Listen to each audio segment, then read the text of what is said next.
नमस्कार, स्वागत है आप सभी का। मैं हूं आपके साथ Kritika Singh. Number one channel के नंबर वन शो में आज युद्ध का वो सबसे खतरनाक हमला हम आपको दिखाएंगे जिसके बारे में ज़ेलेंस्की बार बार सोच रहे हैं कि किस्मत ने उन्हें बचा लिया।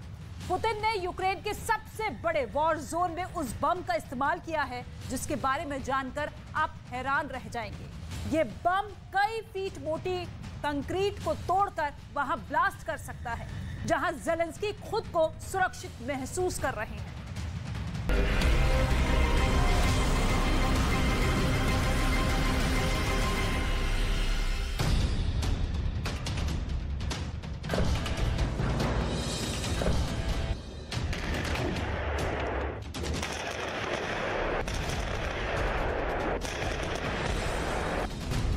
ऐसे धमाके, ऐसी तबाही,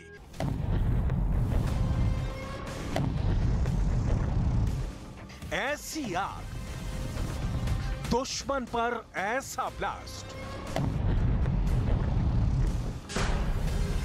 नरसंहार मचाने वाला बम कैसा होता है? अनगिनत लोगों का मर्डर करने वाला बम कैसे फटता है?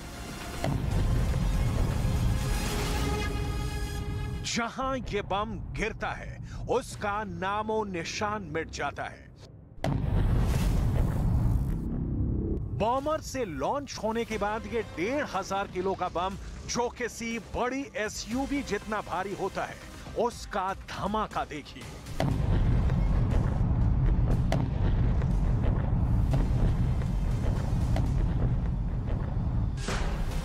पहला धमाका,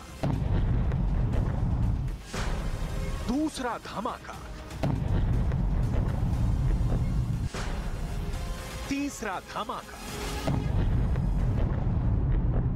धमाके ही धमाके। और यही हो रहा है बखमूत में भी और अवदीविका में भी। इसकी पुष्टि कुछ तस्वीरों से हुई है। पुतिन ने ज़ेलेंस्की से लेकर नाटो को डराने वाले अपने मेगा बम की पहली तस्वीरें जारी कर दी हैं। इन तस्वीरों में यह बम एक फाइटर जेट में फिट किया गया है। इन तस्वीरों में दिखाया गया है कि पुतिन ने अब इस बम से यूक्रेन को तबाह करना शुरू कर दिया है।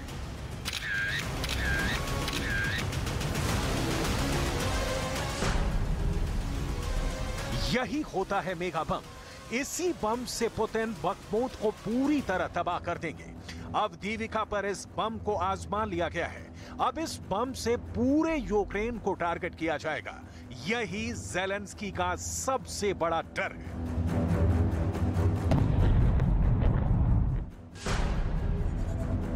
इस बम का नाम है UPAB 1500B। 1500 किलो भारी इस बम में 1000 किलो का सिर्फ वॉरहेड होता है। सैटेलाइट से गाइड किया जाने वाला यह लॉन्ग रेंज वाला बम 40 किलोमीटर की रेंज तक टारगेट करता है। इस बम को 40 किलोमीटर के टारगेट तक पहुंचाने के लिए फाइटर जेट को 14 किलोमीटर की ऊंचाई से इसे लॉन्च करना होता है। बखमूत और अवदीविका में इस बम से हुई तबाही की रिपोर्ट मिलने लगी है। तस्वीरें बहुत डराने वाली हैं। Вчора російська армія вбила ще одну українську дитину, 5-місячного хлопчика. Його звали Данило. З Авдіївці на Донбасі разом із батьками. Батьки поранені. Російська артилерія. यूक्रेन में ये मेगा बम क्यों फटने लगा है? पुतिन ने अपने फाइटर जेट्स को इस बम से क्यों लैस कर दिया है? बखमूत के बाद क्या अब कीव पर यह बम गिराए जाने की तैयारी हो चुकी है? ये सवाल लगातार ज़ेलेंस्की के दिमाग में हलचल मचा रहा है। पुतिन की रेंज में इस वक्त पूरा यूक्रेन है और वो जब चाहें जिस शहर पर ये बम गिरा सकते हैं। 1500 किलो वाले इस बम को सुखोई 34 से लॉन्च किया जाता है। इसे सुखोई 35 से लॉन्च किया जाता है। इसे सुखोई 30 से भी लॉन्च किया जाता है। ये तीनों ही रूस के बेहतरीन बॉमर जेट हैं।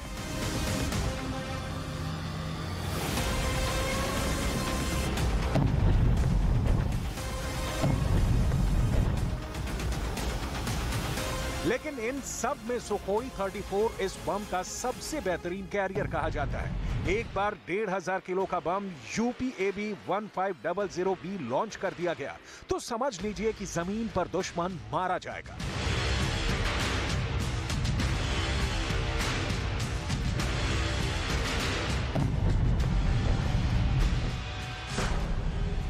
ये बम इसकी 100% वाली गारंटी देता है, इसलिए ये आसमान से जमीनी टारगेट पर दागे जाने वाले सभी बम में पुतिन का सबसे भरोसेमंद बम माना जाता है।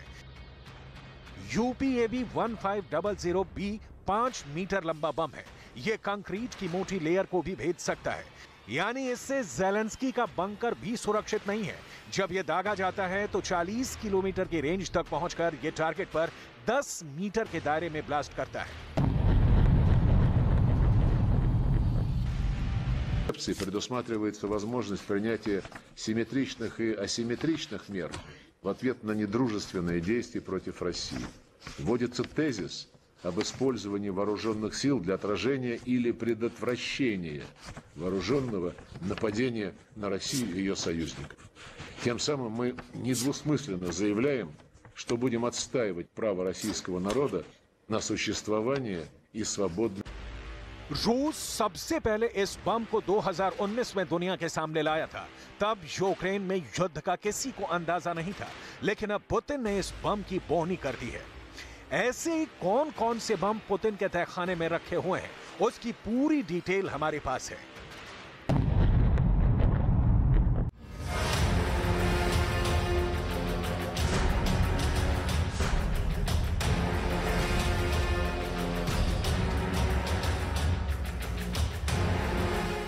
ये पुतिन का बहुत ही सीक्रेट तहखाना है। ये पुतिन का बहुत ही सीक्रेट अड्डा है और यहां बनाया गया ये वीडियो ज़ेलेंस्की और बाइडेन को परेशान करने वाला है। ये है 500 किलो का बम कैब 500। ये रूस का लेजर गाइडेड बम है।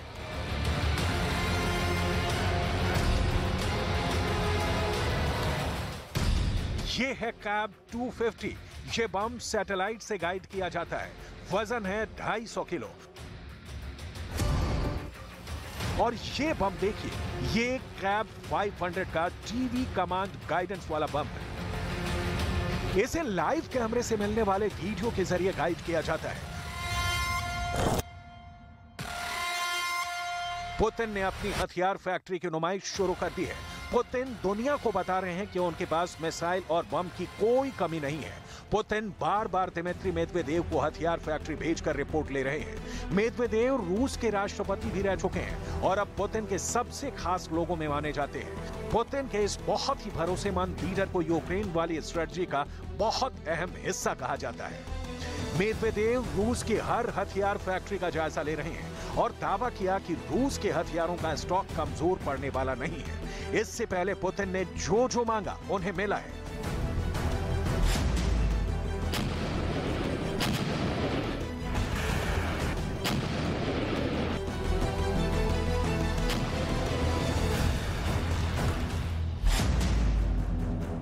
पुतिन ने जब टैंक मांगा, रूस की सेना को टैंक मिला। पुतिन ने ड्रोन मांगा, रूस की सेना को ड्रोन मिला।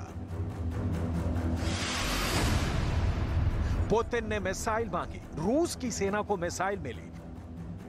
पुतिन ने जो मांगा है, पुतिन को वो मिला है। और अब पुतिन की हथियार वाली फैक्ट्री 24/7 काम कर रही है।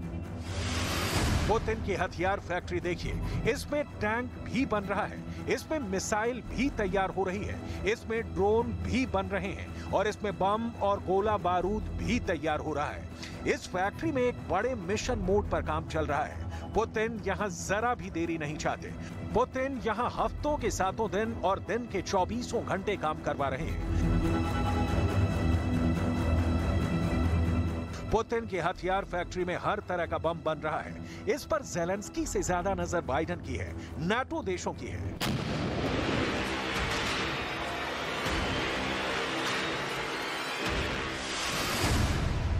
क्योंकि यहां का प्रोडक्शन रेट तय करेगा कि पुतिन का युद्ध कितने दिन चलेगा। पुतिन इस रेट को 100% वाली गारंटी से बरकरार रखना चाहते हैं। हथियारों का प्रोडक्शन बढ़ा और असलहा तेजी से तैयार हुआ तो पुतिन ज्यादा दिन तक युद्ध कर पाएंगे।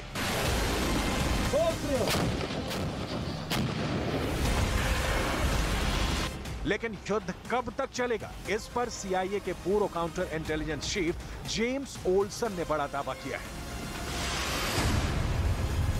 जेम्स ओल्सन ने कहा है कि इस युद्ध का अंत व्लादिमीर पुतिन की मौत के साथ होगा। अगर पुतिन सत्ता में रहे तो युद्ध लंबा खिंच सकता है।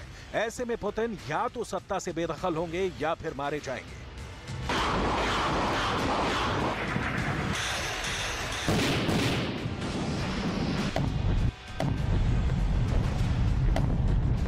तो CIA का बड़ा पूर्व अधिकारी यह दावा कर रहा है कि पुतिन की हत्या की जा सकती है, क्योंकि पुतिन ने रूस के अंदर ही अपने कई दुश्मन पैदा कर लिए हैं। लेकिन दुनिया जानती है कि पुतिन के खिलाफ पश्चिम देश घना प्रोपेगेंडा चलाते हैं। उनकी कोशिश होती है कि पुतिन को लेकर तमाम अफवाह हर तरफ फैले और रूस की नाकामियों को हर तरफ दिखाया जाए।